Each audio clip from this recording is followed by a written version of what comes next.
Hello दोस्तों, daily cues test का यह 8वां वीडियो है। आप प्रत्येक दिन शाम 6:30 बजे क्यूज टेस्ट दे सकते हैं। इसमें जो क्वेश्चन है साइंस जी के करंट अफेयर से संबंधित है। पहला क्वेश्चन है, निम्नलिखित में से कौन सा विकल्प गलत है। सभी ऑप्शन देख लीजिए। अगर आपको इसका जवाब पता है तो कमेंट करना है। 5 से 6 सेकेंड का समय आपको लेना है।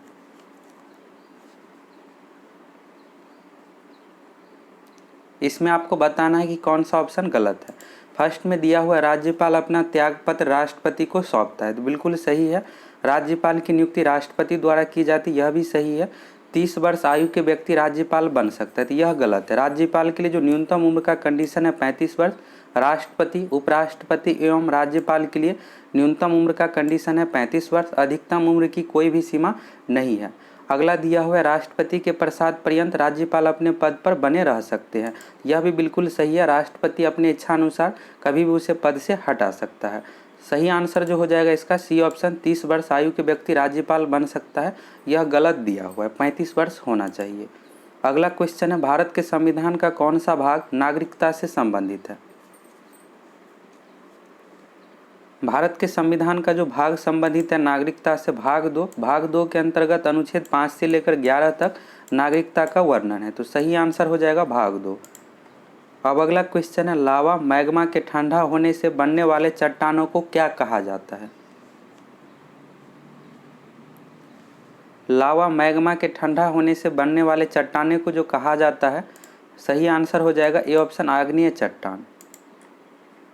अगला क्वेश्चन है, निम्नलिखित में से कौन सी नदी प्रायद्वीपीय भारत की सबसे लंबी नदी है। प्रायद्वीपीय भारत की जो सबसे लंबी नदी है, सही आंसर हो जाएगा गोदावरी नदी।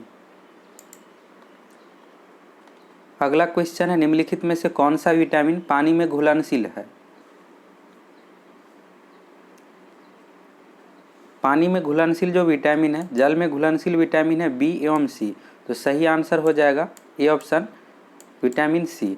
बाकी ए, डी, ई के विटामिन जो है वसा में घुलनशील है, तो जल में घुलनशील विटामिन है बी एवं सी। अगला क्वेश्चन है, एस्फर्टिक क्वार्टज का रासायनिक सूत्र क्या है।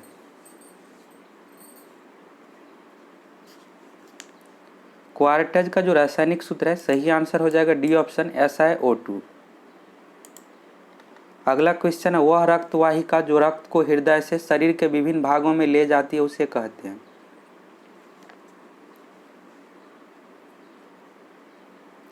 इसका सही आंसर हो जाएगा, इस क्वेश्चन में पूछा जा रहा है हृदय से शरीर के विभिन्न भागों में ले जाती है, तो धमनियां का काम है हृदय से शरीर के विभिन्न भागों में रक्त को पहुंचाना। अगला क्वेश्चन है, भारतीय बीमा विनियामक और विकास प्राधिकरण IRDAI का मुख्यालय किस शहर में स्थित है। भारतीय बीमा विनियामक और विकास प्राधिकरण का जो मुख्यालय है, सही आंसर हो जाएगा हैदराबाद। अगला क्वेश्चन है, 2011 की जनगणना के अनुसार भारत के किस राज्य की सबसे निम्न लिंगानुपात है। सबसे निम्न जो लिंगानुपात है हरियाणा राज्य की, और सबसे अधिक जो लिंगानुपात है केरल राज्य की। केरल राज्य की जो लिंगानुपात है 1084 और हरियाणा राज्य की लिंगानुपात है 879। एग्जाम में यह भी पूछा जाता है, तो याद रख लीजिएगा, हरियाणा की लिंगानुपात सबसे कम 879 है, सही आंसर हो जाएगा।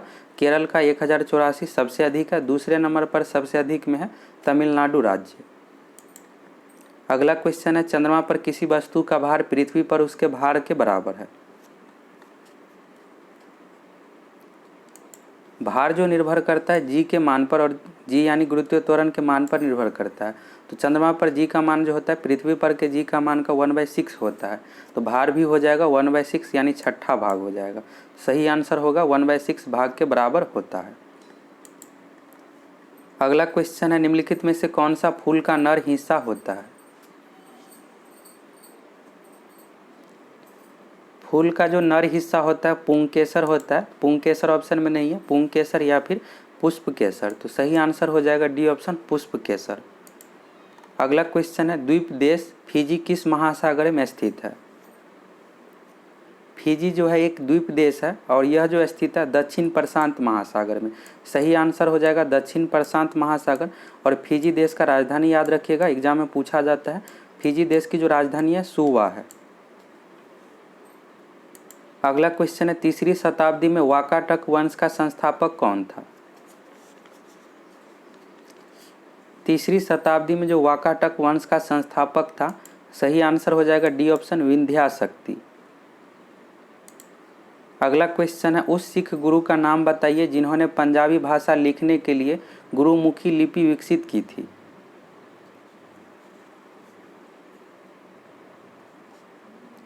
गुरुमुखी लिपि जो विकसित किया था गुरु अंगद देव, सी ऑप्शन सही हो जाएगा। गुरु नानक देव जो है सिख धर्म के संस्थापक थे और गुरु गोविंद सिंह खालसा पंथ के संस्थापक।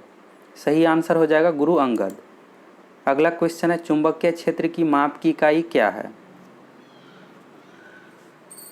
चुंबकीय क्षेत्र की तीव्रता की जो इकाई होता है, सही आंसर हो जाएगा टेस्ला। चुंबकीय फ्लक्स की जो ऐसा यूनिट होता है वेबर होता है। सही आंसर हो जाएगा टेस्ला। अगला क्वेश्चन है, किस धातु के बर्तन में भोजन शीघ्रता से पकेगा।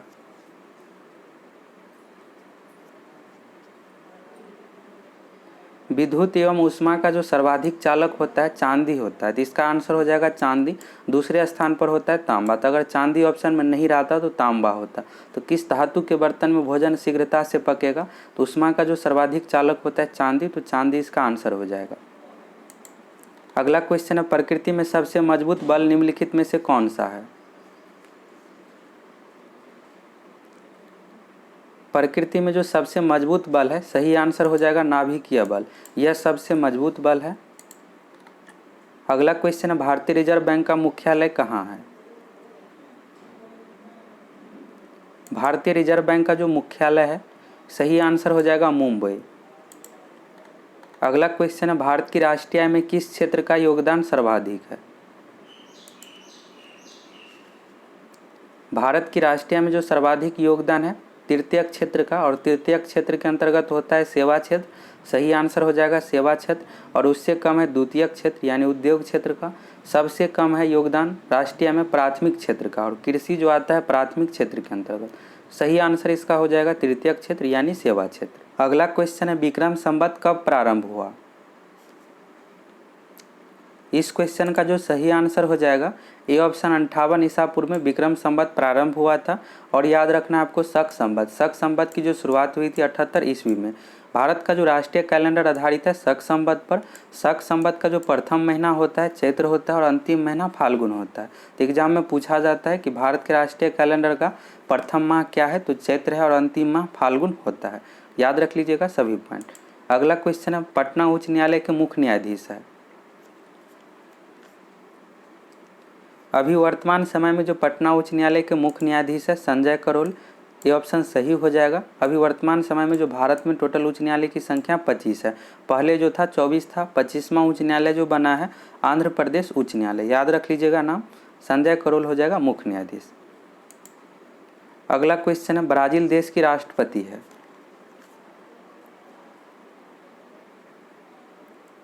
ब्राजील देश की जो राष्ट्रपति है जेयर बोल्सोनारो। ये ऑप्शन सही हो जाएगा। प्रिंस फिलिप जो दिया हुआ है बेल्जियम देश की राष्ट्रपति है। शी जिनपिंग चीन देश की राष्ट्रपति है। एलिजाबेथ सेकंड कनाडा देश की राष्ट्रपति है। ब्राजील का राजधानी याद रख लेना है आपको, ब्रासिलिया ब्राजील देश की राजधानी है। अगला क्वेश्चन है, विश्व खुशहाली रिपोर्ट 2020 में भारत का स्थान है। विश्व खुशहाली रिपोर्ट 2020 में जो भारत का स्थान है 144वां। सही आंसर हो जाएगा 144वां। 2019 में जो भारत का स्थान था 140। इस बार 2020 में 4 स्थान और नीचे चला गया है भारत। 144वां स्थान है। प्रथम स्थान पर जो था फिनलैंड देश है। अगला क्वेश्चन है, राष्ट्रीय खेल पुरस्कार 2019 से सम्मानित किसे किया गया है। राष्ट्रीय खेल पुरस्कार 2019 से जो सम्मानित किया गया दीपा मलिक एवं बजरंग पुनिया को। दीपा मलिक जो है पैरा एथलीट है। एग्जाम में पूछा जाता है किस खेल से संबंधित है, तो दीपा मलिक एक दिव्यांग खिलाड़ी है, पैरा एथलीट से संबंधित है। और बजरंग पुनिया जो है पहलवान है। तो सही आंसर हो जाएगा ए ऑप्शन दीपा मलिक। राष्ट्रीय खेल पुरस्कार जो है राजीव गांधी खेल रत्न अवार्ड को ही कहा जाता है और यह खेल के क्षेत्र में भारत का सबसे बड़ा पुरस्कार है। 2019 का मिला है दीपा मलिक एवं बजरंग पुनिया को। अगला क्वेश्चन है, वर्ष 2019 का कौन सा ज्ञानपीठ पुरस्कार मलयालम लेखक अक्कीतम अच्युतन नंबूदुरी को मिला है। वर्ष 2019 का ज्ञानपीठ पुरस्कार मलयालम लेखक को मिला है, नाम याद रख लीजिए। और यह जो मिला है 55वां। एग्जाम में सीरियल नंबर भी पूछा जाता है। तो 55वां 2019 का ज्ञानपीठ पुरस्कार मलयालम लेखक अक्कीतम अच्युतन नंबूदरी को मिला है। 54वां जो मिला है अमिताभ घोष को अंग्रेजी भाषा में। दोस्तों, आप लोगों को वीडियो कैसा लगा कमेंट करके आप अपनी प्रतिक्रिया जरूर दीजिएगा और आप लोगों से रिक्वेस्ट है कि इस वीडियो को अधिक से अधिक शेयर कर दीजिएगा।